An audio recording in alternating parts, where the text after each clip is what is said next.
Астана шотландықтарға қарсы алғашқы кездесуде нәтижелі тең ойынмен аяқтаған болатын. Бұл Селтик үшін тиімді болғанмен елордалықтарға сәтсіз көрсеткіш еді. Себебі келттердің өз алаңда қалай ойнайтындығы мәлім. Селтик паркке жиналатын жанкүйерлердің де қарасы өте көп. Одан бөлек Астананың біршама шақырым жол жүріп келгендігі тағы бар. Осы факторлар шотландықтарға үлкен басымдық сыйлайды. Дегенмен келттер Астана аренада өткен алғашқы матчта мардымсыз өнер көрсеткен болатын. Қорғанысы сыр беріп, шабуылынан да еш пайда болмады. Тек елордалықтардың қорғанысы жіберген қателікті ұтымды пайдаланып, сырт алаңда керекті нәтижеге қол жеткізді. Қарымта кездесу алдындағы баспасөз мәслихатында Астана бас бапкері Станимир Столев журналистерге берген сұхбатында былай деген еді: дәл өз стадиондағы Шахтер Селтик ойыны кезінде мен Болгарияда болатынмын. Сол кездегі жеңіліске қарағандылықтардың мардымсыз ойын әсер етті. Ертеңгі ойында олардың қорғаныстағы бұл қателіктерін қайталамауға тырысамыз. Осыны ескеріп, қорғанысқа қатты мән береміз. Бірақ шабуылды да ұмытпағанымыз абзал. Бізді қиын матч күтіп тұр. Өз ойынымызды көрсетіп, осы арқылы нәтижеге қол жеткізуіміз керек. Уақыт айырмашылығы шаршап шалдығу және басқа да факторлармен ақталмаймыз. Бастысы командада керемет көңіл күй болса болғаны.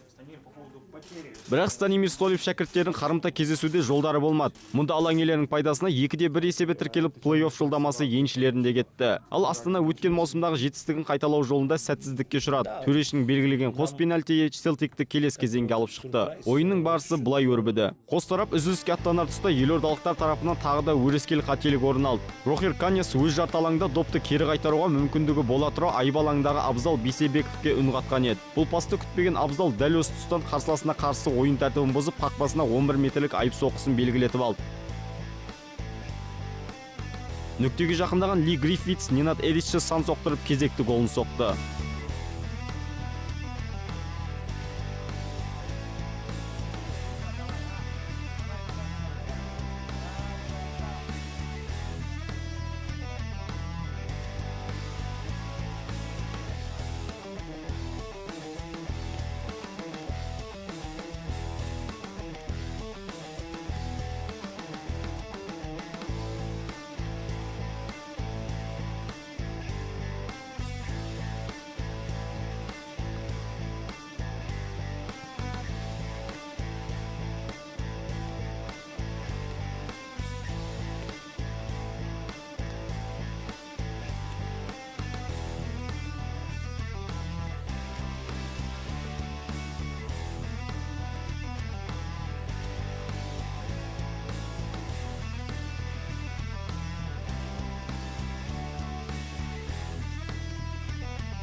Алпыс екінші минутта Астана таразы басын теңестірді. Селтик қақпашысы Гордон допты қайтарам деп алға шығып кеткен болатын. Алаңға жаңа шыққан Агим Ибраими спорттық снарядты алыс қашықтықтан бос қалған қақпаға дәл көздеді. Сондай-ақ бұл жерде келттердің жаңа ойыншысы әйгілі Коло Турен де қателігін айта кеткен жөн.